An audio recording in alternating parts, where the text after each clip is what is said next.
Habitar el cargo, una producción de Déficit Cero y ADN. Conduce Sebastián Bowen. Bienvenidos a un capítulo más de Habitar el cargo parlamentario, como lo hemos llamado, porque básicamente estamos conversando con candidatos y candidatas al Parlamento de la República sobre su propia experiencia respecto a vivienda, la casa, el hogar, los barrios, la ciudad finalmente, y desde ahí poder conversar también respecto a los desafíos sociales que hoy día nos aquejan y que tenemos en conjunto los chilenos y chilenas. En esta ocasión, tenemos la oportunidad de poder conversar con Marcos Barraza, candidato a diputado, va por el Partido Comunista, el distrito 8, si no me equivoco, ¿cierto? Maipú, Cerrillo, Estación Central, Colina, Lampa, bueno, los Quilicura, distritos son... ¿Quilicura qué más? Maipú, Pudahuel, Cerrillo, Estación Central, Colina, Quilicura, Lampa, Tiltil. 8 comunas. De memoria, no sabemos. Sí. No, si no te castigan. Si no. O sea, sería imperdonable que me olvidara de una de las comunas. Bueno, un gusto estar contigo acá, pues Marco, por conversar. Hemos conversado en otras instancias respecto de políticas públicas, de otros temas, ¿cierto? Pero acá poder conversar también respecto de la vivienda, el barrio, la ciudad, pero también de tu experiencia. Gracias, Sebastián, por la invitación. Oye, y entrando en eso, ¿dónde naciste? Nací en Pedro de Valdivia, la penúltima salitrera existente en Chile. La que queda es María Elena. La mayoría de la gente se desplazó de Pedro de Valdivia a María Elena después del cierre del año 89. Viví un par de años un año en Pedro de Valdivia. Mi familia es de origen salitrero por parte de mi mamá y de mi papá. Mi papá era profesor, mi mamá trabajadora comerciante. Pero una familia de mineras y mineros, o de funciones, en el caso de las mujeres, asociadas a la minería en ese entonces. Y luego yo nací el 73, previo al golpe, en marzo. Mira. Entonces después mi papá, que era dirigente del partido, tuvo que trasladarse a Antofagasta, y me trasladé a la población Corvalis, siendo guagua, que es una población que antes era el final de Antofagasta y ahora es digamos, la mitad de Antofagasta por el crecimiento de la ciudad. Y después me vine a los 13 años a Santiago. O sea, estuviste en Antofagasta un buen tiempo. Claro, y tuve 11 años, 10 años, 11 en Antofagasta, y después me vine a lo que es hoy el Distrito 8, a la comuna de Cerrillos. Viví 2 años en Cerrillo con mi mamá, mi hermana. Luego estuve hasta los 30 años viviendo en Maipú. Estudié en Maipú, estudié en la USACH, viví en Estación Central, trabajé en Pudahuel. Siempre en esa zona, digamos. Zona poniente. Entonces conozco bien el distrito, pero vengo de una familia salitrera, de dirigentes sindicales. Oye, y ahí, bueno, me surgen varias preguntas. Primera, cuando te ha tocado volver a Pedro de Valdivia, particularmente, probablemente tienes pocos recuerdos de esa época porque estabas muy, muy chico, ¿cierto? Pero Antofagasta, ¿y cómo está hoy día Antofagasta? ¿Qué recuerdos te vienen, digamos? O sea, ¿qué sensaciones te vienen al ver Antofagasta, por ejemplo, o el norte minero de Chile hoy día y un norte que te vio crecer? O sea, yo transito yo tengo una porción importante de mi familia en Antofagasta, pero tengo otra porción importante en Maipú. De hecho, mi papá vive en Maipú, mis tías viven en Maipú. En el caso de Antofagasta me conecto, digamos, con la dimensión materna, por decirlo de alguna manera. Mi mamá era trabajadora de ferias libres, comerciante. Mi abuela también. En general es como la conexión con la infancia. En el caso de mi papá me conecto con Maipú, principalmente porque yo entré al Liceo Municipal de Maipú el año 86, a los 13 años. Un año convulso, estaba la dictadura. Entonces, mi desarrollo juvenil fue ligado a las primeras manifestaciones estudiantiles contra la dictadura. Después del liceo entré a la USACH, a la Estación Central. Entonces fui presidente de la Federación de Estudiantes. eh, me- y ahí conecto con las luchas, dicho por mí, antineoliberales, de políticas con enfoque de derecho. ¿Y el vínculo con el Partido Comunista se da en tu historia más en el norte, o sea, cuando ya llegas a No, Santiago? yo soy cuarta generación comunista. Mira, Mi bisabuelo era comunista, mis tíos abuelos, los hermanos, hermanas eran comunistas, nacidos y criados en salitreras. Eh, Tengo tíos que eran de Iquique, de salitreras de más al norte, Tocopilla. eh, Tengo una porción importante de la familia distribuida en el norte grande. Eh, Mis abuelos fueron comunistas, ya fallecieron. Mi mamá y mi papá fueron comunistas. Ambos son víctimas de prisión y tortura política. Están en el informe Palech. Eh, Más, digamos, eh, yo entré a las Juventudes Comunistas a los 13 años en el Liceo Municipal de Maipú, cuando llegaste, claro. cuando llegué. Pero Eh, era claro que ibas a entrar, o sea, tenías ya esa mirada, ¿no? claro, porque yo me crié con una perspectiva familiar allendista, como impronta familiar. Eh, y parte importante de mi infancia, mi papá lo vivió en la clandestinidad, mi mamá también. Entonces, para mí era un camino natural ingresar a la Jota eh, y ser protagonista activo de las luchas secundarias en ese entonces contra la dictadura. Eh, Movilizaciones estudiantiles. Luego ya viene un camino de profundización de ideas, por decirlo de alguna manera. Y se consolida, yo pensaba a propósito del programa, que yo debo tener que llevar 38, 39 años entre la Jota y el partido. Es una vida completa, Exactamente. destinada a las luchas sociales. Y cuando tú ves esa historia, en el fondo, y dado que tienes seguramente en tus primeros recuerdos códigos en el fondo que estaban allendistas, como bien lo mencionas tú, cuando miras la historia del Partido Comunista en Chile, ¿ves que ha habido un cambio justamente en esos códigos? ¿Hay algo que se mantiene? ¿Qué ha cambiado? ¿Qué se ha mantenido? El Partido Comunista tiene un atributo y una cualidad que, al mismo tiempo. Y creo que es su capacidad de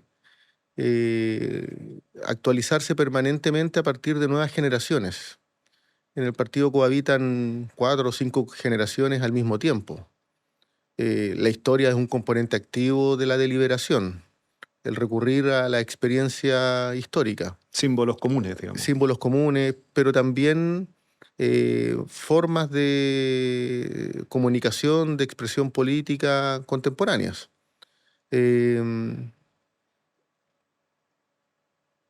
yo lo veo de este modo.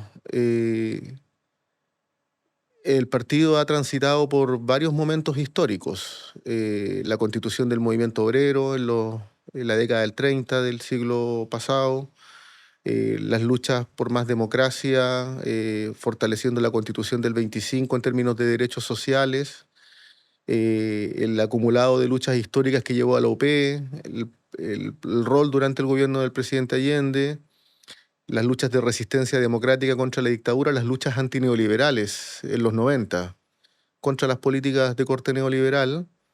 Eh, Creo que ese común, con más énfasis, con menos énfasis, tiene como transversalmente una idea central: ser capaces de tener presencia en el movimiento social y ser capaces de tener presencia en la institucionalidad como una mixtura.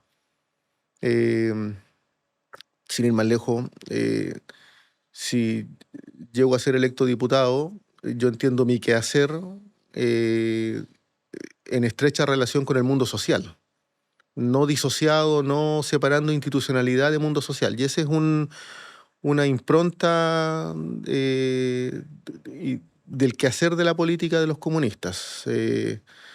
Lo social en estrecha vinculación con lo institucional.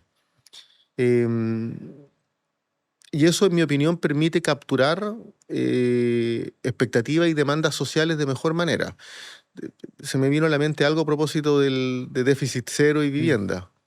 Yo tengo recuerdos de infancia de las tías abuelas en Antofagasta que eran pobladoras de tomas de terreno. Claro. El norte de Antofagasta, en los hechos, son tomas de terreno.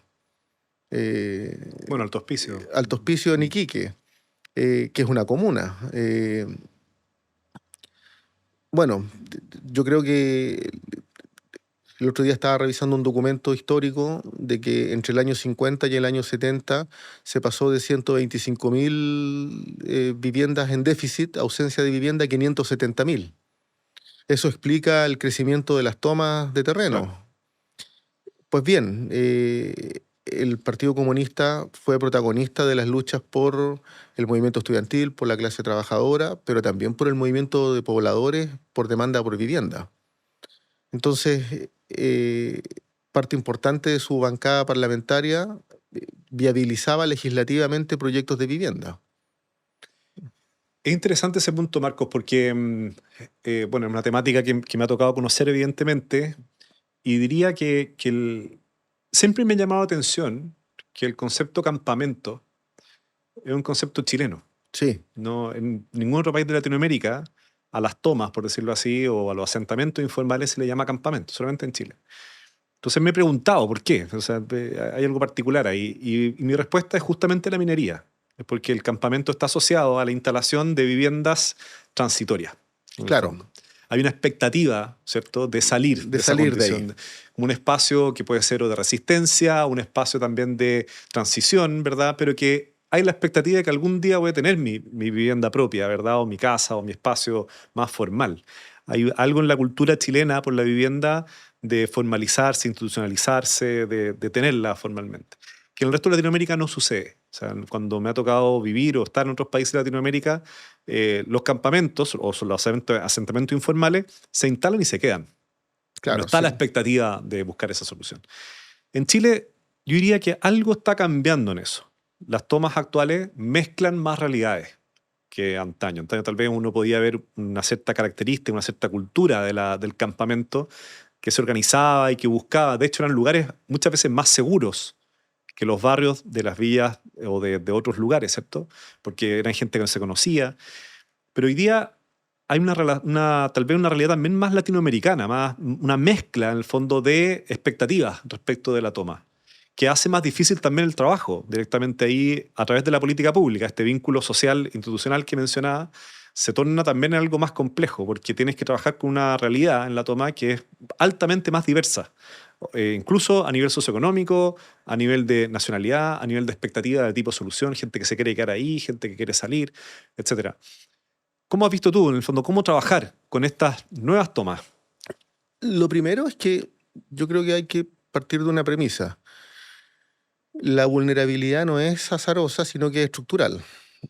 Y como tal, los asentamientos irregulares, le hace campamento, toma de terreno, responden a dimensiones de la calidad de vida estructural. Yo coincido con que la palabra campamento connota transición en términos de asentamiento. Pero en el presente las tomas de terreno más bien apuestan a la consolidación y a la urbanización del espacio. Pero claramente tiene complejidades que no tenían en el pasado. La precariedad es la característica esencial de una toma o de un campamento, con dimensiones de vulnerabilidad que son crecientes. En el marco también de una precarización del empleo y del costo de la vida muy elevado. Claro. Yo para este programa indagué en esto de que quienes lideran las demandas de vivienda son principalmente mujeres entre 40 y 55 años. Exactamente. Eh, y las lideran principalmente porque tienen que dar estabilidad y seguridad al grupo familiar. En Chile está muy arraigada la idea de la casa propia. Eh, pero la precariedad para acceder a vivienda, en mi opinión, se está trasladando incluso a esos sectores medios. Sin duda. Eh, en el programa de Janet Jara, como este es un programa de conversación de política, hay una propuesta de 360.000... Es tu candidata, creo, ¿no? Es mi candidata, absolutamente. Hay una propuesta de 360.000 viviendas. Sí. Creo que 250.000 asociadas a construcción y las otras 90.000 a mejoramiento para el déficit cualitativo. Y una porción importante de ese déficit habitacional no está solo en los sectores más vulnerables, también en los sectores medios. Y cada día más, yo diría, o sea, ha crecido mucho. El costo de la vida es muy elevado. Claro. El precio de una vivienda cada vez más privativo. Y los procesos de gentrificación han ido encareciendo el estándar. No basta con construir vivienda. Yo creo que la vivienda tiene que ser con enfoque de derecho. ¿Qué significa eso? Pensar que la vivienda que tiene que estar inserta en un diseño de ciudad. No basta tener casa o departamento si está asentado en barrios donde no hay conectividad, donde no hay servicios sociales, donde no hay acceso a establecimientos educacionales, a sistemas de salud. La vivienda que se construyó por muchos años, así como era débil desde el punto de vista de la cantidad de metros cuadrados, del hacinamiento, también en términos de sectores más vulnerables, era una vivienda desarraigada. Por esto lo conecto con la conversación respecto de que quien está en un campamento, por regla general, no sé si por regla general, pero en una cantidad importante de personas son de la misma comuna donde se toman el terreno, sí, y no quieren ser desarraigados. De hecho, muchas tomas o campamentos tienen el nombre de la villa del frente, digamos. O sea, claro, el campamento Nueva Comaico, porque son familias allegadas de la villa que cruzan la calle. Incluso hay un campamento muy interesante en Buin, no recuerdo el nombre, que tiene el nombre de la villa al frente y que las familias de la villa tiran mangueras, digamos, para llevar agua en el fondo directamente al campamento. Entonces, hay una relación, ciertamente. O sea, la gente llegada en una comuna muchas veces se instala en un campamento. Entonces, el derecho el derecho a la vivienda, en mi opinión, tiene que ser abordado con enfoque de derecho, y enfoque de derecho supone políticas de vivienda, políticas de ciudad y políticas de prevención situacional. Lo digo porque... Para no caer en situación de campamento. Para no caer en una situación permanente y de deterioro de la convivencia social, sino que más bien de mejoramiento de la convivencia social. Visto desde el punto de vista de la ciudad ya consolidada, es lo más parecido a urbanismo táctico, a tener espacios públicos de utilización por parte de la ciudadanía. En el caso del Distrito 8 es muy evidente que hay un déficit cuantitativo en las comunas que tú señalabas, Maipú principalmente, Lampa, si no me equivoco, Colina, Quilicura, que es un déficit habitacional alto, es decir, familias que no tienen vivienda. Claro. Pero hay un déficit también cualitativo importante. En el caso de materialidad, acceso a servicios. El ejemplo más ilustrativo es el de Estación Central, con la desregulación de construcción vertical en altura, llamados coloquialmente guetos verticales, pero que sobrepoblan un espacio reducido en términos de metros cuadrados y que satura la utilización de servicios básicos también. En Estación Central hay problemas con el alcantarillado muy severos. Entonces, un enfoque de derecho en vivienda, en mi opinión, necesariamente combina y articula tipo de vivienda de calidad con diseño de ciudad y con prevención. Los estudios de opinión muestran que la ciudadanía, a propósito de la ausencia de vivienda, eh, también tiene conciencia de que situaciones de deterioro social como delincuencia, droga, se propician con mayor fuerza. Claro. Y eso es... tengo varias preguntas que me van surgiendo en la medida que vamos conversando, de que no estoy pescando nada a la pauta que teníamos, ¿ah? Pero cuando tú mencionas el tema, dijiste, hay un vínculo o dos lados, ¿cierto? La misma moneda en el fondo entre lo social y lo institucional, como característica de tu partido. Quiero ir directamente a lo institucional.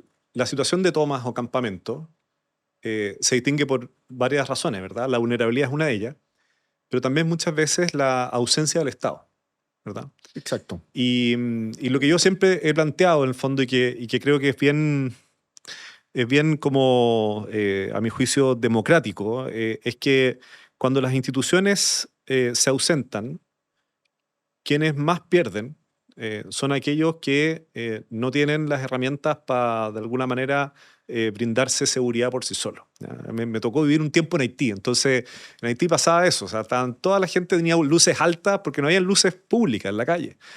Y resulta que la luz alta ganaba el que tenía la luz más alta, po. Y ese Claro. encandilaba al resto y no podías manejar en la noche porque necesitaba una luz pública. Y ahí yo dije, con luz pública, cuando pusieron luz pública, me acuerdo, en mi calle, en ese momento las luces altas bajaron Bajaron. y fue claramente una mejor convivencia vial, digamos. Y uno lo puede aplicar en la misma situación acá. Entonces lo que empieza a suceder con la ausencia del Estado es que empieza a ganar la ley del más fuerte. Y eso hace que muchas veces en los campamentos, en las tomas, ¿cierto? Se instalen aquellos que no que tengan miedo, sino que aquellos que quieren infundir miedo. ¿Ya? Y puede pasar, ¿cierto? Y que empiezan de alguna manera a aprovecharse de la población más vulnerable. Entonces, ¿cómo hacer para que el Estado esté más presente?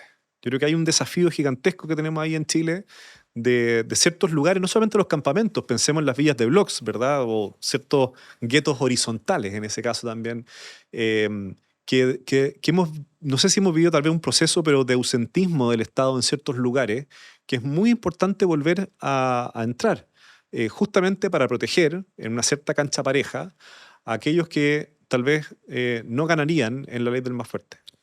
Yo creo que tiene dos dimensiones la ausencia del Estado. Eh, a ver, lo voy a poner de esta manera, es mi reflexión. Eh, Cuando el Estado no está presente, alguien sí está presente. No corre solo el No Estado. corre solo. Mm. Cuando no hay escuelas, no hay servicios sociales, alguien ocupa ese espacio. Y la delincuencia y el crimen organizado ha derivado hacia manifestaciones de vida contracultural, a, a modelos de convivencia, Claro. Brindando incluso seguridad, por ejemplo. brindando, porque las organizaciones sociales, además de un rol de organización para satisfacer una demanda en particular o un propósito colectivo, también ejercen una lógica, tienen una función de coerción de convivencia en términos simbólicos, lo que es permitido y lo que no es permitido. Cuando no hay Estado, se está privado de la institucionalidad y la institucionalidad conecta con la sociedad, hace compartible un estándar, un modelo de vida, pero también las organizaciones sociales cumplen un rol. Los fenómenos de narcocultura en México se viabilizaron en términos de modelo a replicar de convivencia a partir de la ausencia del Estado. Yo creo que Chile está en ese punto de inflexión, porque los fenómenos de las manifestaciones delictuales que también existen en los campamentos, donde se han ido concentrando, O en barrio incluso. o en barrio, Mm. no quiero establecer No, un sí, sesgo, sí. son precisamente porque el Estado no está Claro. y porque no hay un tejido social que sea complemento del Estado, entendiendo el Estado como sociedad civil también extendida. Tal vez ese puede ser un punto un poco medio sin retorno. O sea, lo veo cuando favelas en Brasil, por ejemplo, que muchas veces justamente la narcocultura o las mafias que controlaban comienzan a ganar una cierta legitimidad. El momento en que empiezan a brindar ciertos beneficios sociales. ¿Ya? Empiezan a dar una seguridad en el barrio, o sea, seguridad malentendida, pero a proteger de otras, ¿cierto? Otras mafias u otras delincuentes, qué sé yo. Y empiezan también incluso en algunos casos a entregar beneficios que son propios del Estado, digamos, desde educación o pasando por arreglar una cancha, digamos, para el juego. En ese momento es como una derrota, encuentro bien brutal, a mi juicio, de lo que yo entiendo que es como una democracia liberal, ¿verdad? Una democracia que busca a través de las instituciones democráticas poder brindar cierta protección, cierto orden y cierta dirección en la sociedad. ¿Estamos en ese momento en Chile? Yo creo que estamos en un momento bien complicado, bien conflictivo. Lo digo porque el crimen organizado, la delincuencia se ha ido reinventando a sí mismo. De hecho, en Chile manifestaciones como secuestros express y cosas por el estilo no existían antes. Y hoy día uno se ve las noticias y lo ve. Más allá de que haya sensacionalismo, es algo real que ocurre. Eh, y amenaza, en mi opinión, con deteriorar mucho más la convivencia democrática. Eh, Porque cuando el narco se asienta, el crimen organizado se asienta en las comunidades, el paso siguiente es asentarse en la política. Eh, y sabemos que cuando el narco, la corrupción, el crimen organizado está vinculado a la política, los fenómenos de riesgo social son más elevados. No es la delincuencia clásica. Claro. Eh, Ahora, es un punto de inflexión porque es mucho para un niño o una niña que tiene que tener aprendizaje vicario por modelo y ve que va a ganar el mínimo y que siendo soldado va a ganar 3 veces lo que es el mínimo, se torna más atractivo si no hay un sistema de protección familiar sólido. Creo que estamos en un punto de inflexión a propósito de los fenómenos del Estado neoliberal, pero también acentuados por los deterioros post-pandemia. Los avances en empleo femenino, por ejemplo, que impactan desde el 90 hasta el 2020, por decirlo de alguna manera, se esfumaron con la pandemia a propósito de la crisis económica mundial y nacional. El acumulado de inflación, revisaba el otro día una encuesta donde si bien se había logrado estancar, digamos, detener y controlar la inflación, que tiene un impacto real en las familias de menos ingresos, que llegó al 14% el 2022, un alza en el costo de la vida brutal. La gente sigue percibiendo que sus ingresos no son suficientes para sostener el costo de la vida. Entonces, visto así, la destrucción de empleos femeninos formales ha sido elevada. El punto de inflexión es que hay condiciones materiales de vida que van en detrimento. Por eso es tan valorable que en el gobierno del presidente Boric se haya aumentado el salario mínimo de 300 a 529.000 pesos.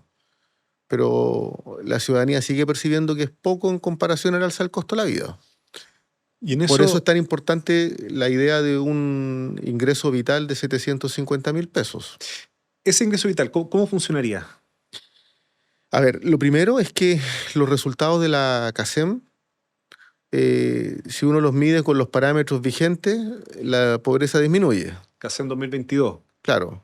Pero si los mide con la modificación de la canasta de presupuestos familiares, aumenta. Entonces, actualizar los indicadores es un desafío contemporáneo. Es una urgencia de realismo en la política pública.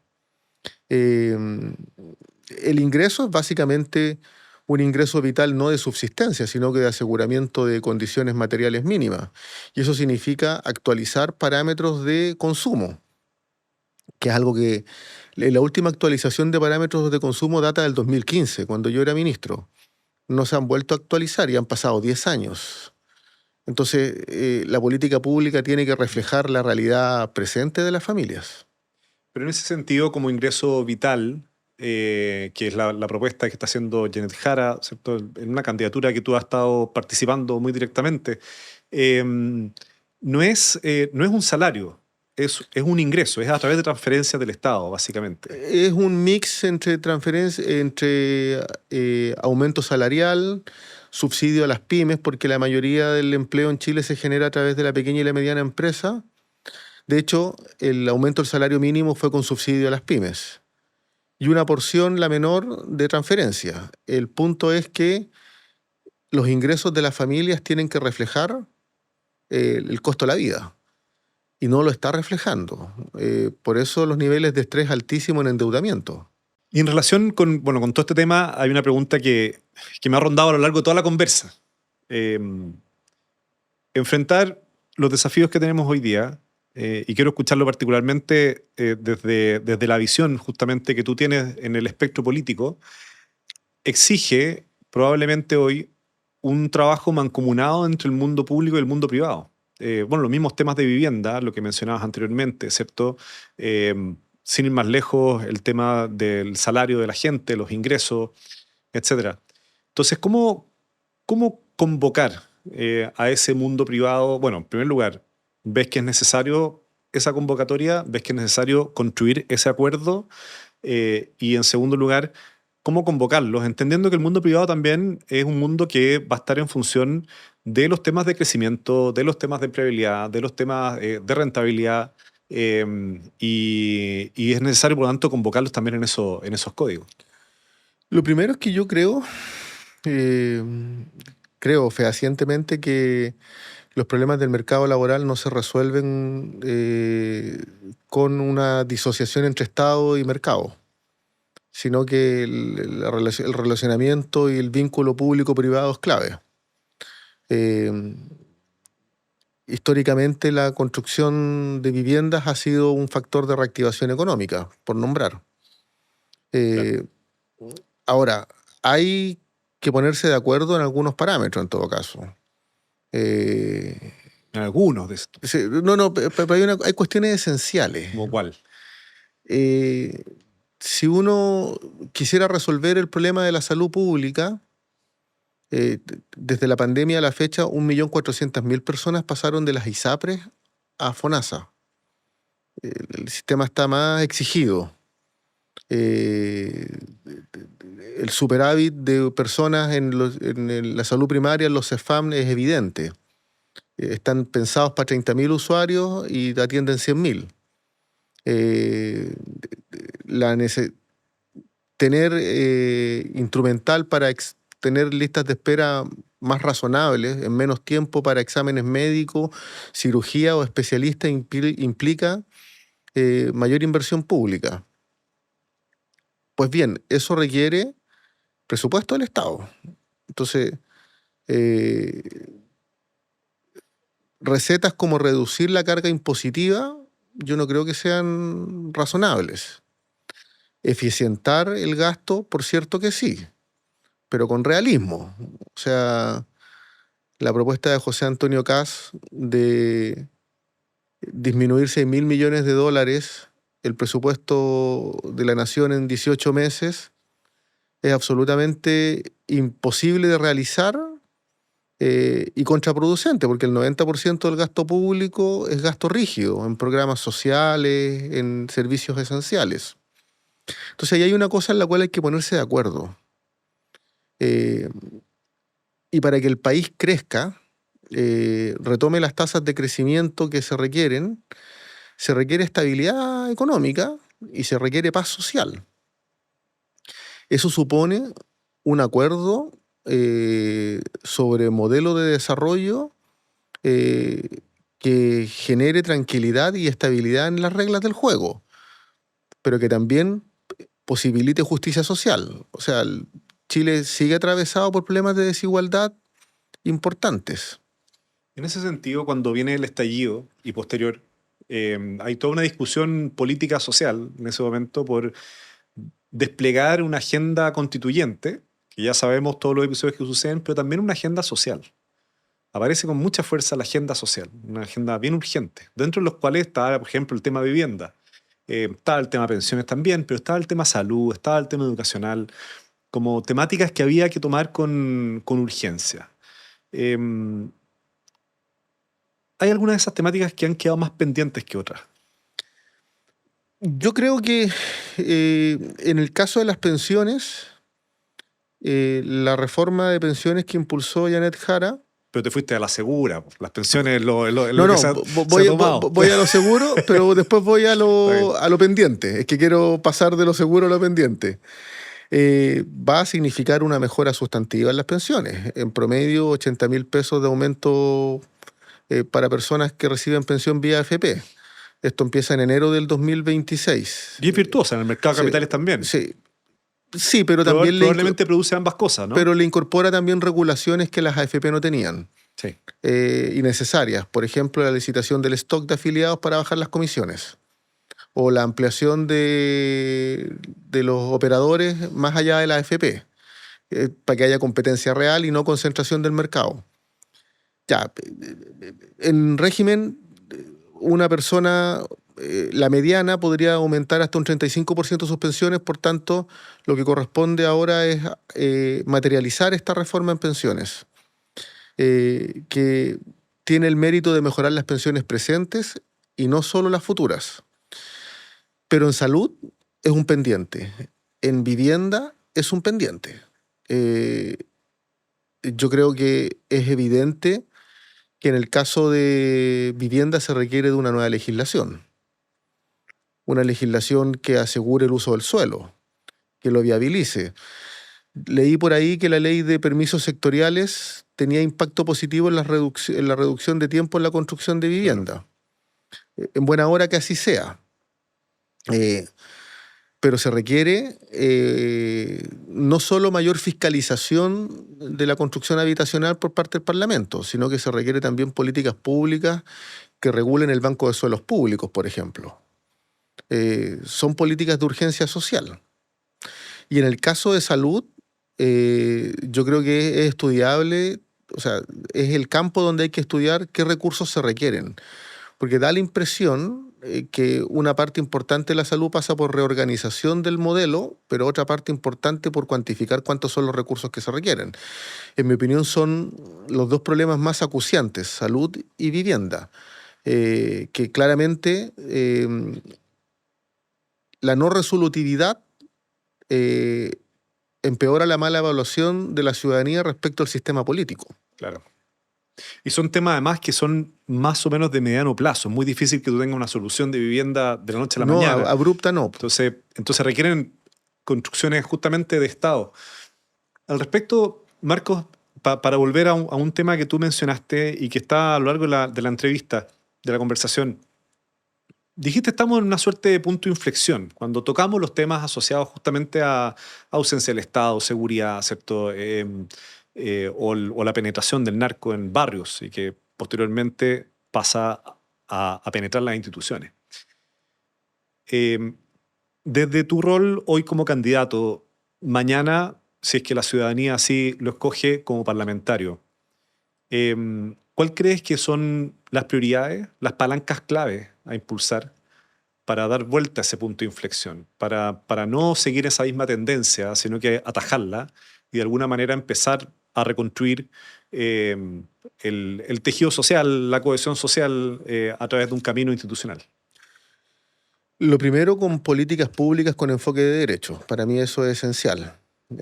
No será de resolutividad inmediata el problema de la vivienda, pero mostrar voluntad en términos de subsanar el problema de la vivienda, de avanzar, así sea en el corto, en el mediano y en el largo plazo, es una prioridad de Estado, en mi opinión. La democracia se debilita en términos de percepción cuando se convierten en crónicos problemas que debiesen tener solución más veloz. entre ellos la vivienda. El problema de la salud. Perdonen que sea reiterativo, Sí. pero es clave o sea, una lectura integral. Si yo tengo bajos salarios, me endeudo, vivo con estrés, vivo en situación de precariedad permanentemente, soy susceptible de manifestaciones de salud mental debilitada más fuertes. Entonces, fortalecer los programas de salud mental en Chile es prioritario, así como la salud primaria. Esto pasa por reformas que tienen que ver concretamente con el Estado. No es posible que se obtenga un RS a través del Ministerio de Desarrollo Social y Hacienda para construir un CEFAM. Cuando se esté en el 90% de término de construcción del CEFAM, la empresa quiebre, Claro. y haya que hacer todo el trámite de nuevo 5 años más para obtener el 10% restante de recursos para el CEFAM. O sea, hay experiencias de CEFAM que se han demorado 10 años en materializarse. Brutal, un CESFAM. Un CESFAM. Súper urgente local. y necesario. Entonces, redefinir el rol digamos, fortalecer las competencias y las capacidades del Estado a escala de política pública es clave, en mi opinión. Creo que es esencial discutir cuál es el pacto fiscal que se requiere. El estándar de productividad. ¿Consideras que la experiencia del pacto que se dio en temas de pensiones es algo a replicar con mira a ese pacto fiscal? Yo creo que es una discusión. Por lo pronto, yo no me imagino una resolutividad al problema de la salud si no es con más recursos. La pregunta es de dónde vienen esos recursos. Y la eficiencia en el gasto público tiene límites. Entonces, hay que dar una discusión, porque de lo contrario, el deterioro de la convivencia se precipita y tiene efectos en el sistema político en general, además de la calidad de vida de una persona. Claro. Ahora, el modelo, la gran virtud de haber impulsado la reforma en pensiones y haber perseverado por parte de Janet Jara es que era una discusión que venía de 10 años. O más, tal vez. O más, sí. O sea, desde el primer proyecto que se presentó en el gobierno de la presidenta Bachelet transcurrieron 10 años en que no hubo resolutividad en el sistema de pensiones. ¿Sanciona? Definitivamente no. O sea, yo soy partidario de que la AFP, que en la seguridad social no exista lucro. Es mi concepción, pero creo que hay que buscar fórmulas de entendimiento que permitan algo que la ciudadanía demanda. La ciudadanía sigue demandando cambios, sigue teniendo expectativas de transformación, pero las quiere con estabilidad, con una gobernanza que dé tranquilidad. Esa mixtura es la que hay que alcanzar y que yo espero poder impulsar desde el Parlamento. Oye, Marcos, quería agradecerte el tiempo, la conversación profunda, política que tuvimos justamente acá en Habitar el Cargo. Así que repasamos tu vida, desde Pedro Valdivia, Antofagasta, hasta el distrito que estás buscando ahora representar acá en Santiago. Y nada, muchas gracias por la conversación y esperamos ir si es que llegas al Parlamento y la ciudadanía así lo escoge, te vamos a ir a buscar desde Déficit Cero para ver si podemos impulsar medidas en materia de vivienda. Soy yo agradecido, Sebastián. Y espero que la ciudadanía así lo prefiera. Bueno, ¿y quiénes tienen...? Y evidentemente que si llego a ser electo diputado, que tengo todo el optimismo, cuenten conmigo. Genial. Bueno, y quienes tienen una cierta sangre política como la que tú tienes, están de alguna manera u otra participando. Así que, bueno, muchas gracias. Nos despedimos de este capítulo y nos vemos en el siguiente capítulo con otro u otra parlamentaria acá en Habitar el Cargo. Chao. Habitar el Cargo, una producción de Déficit Cero y ADN. Conduce Sebastián Bowen.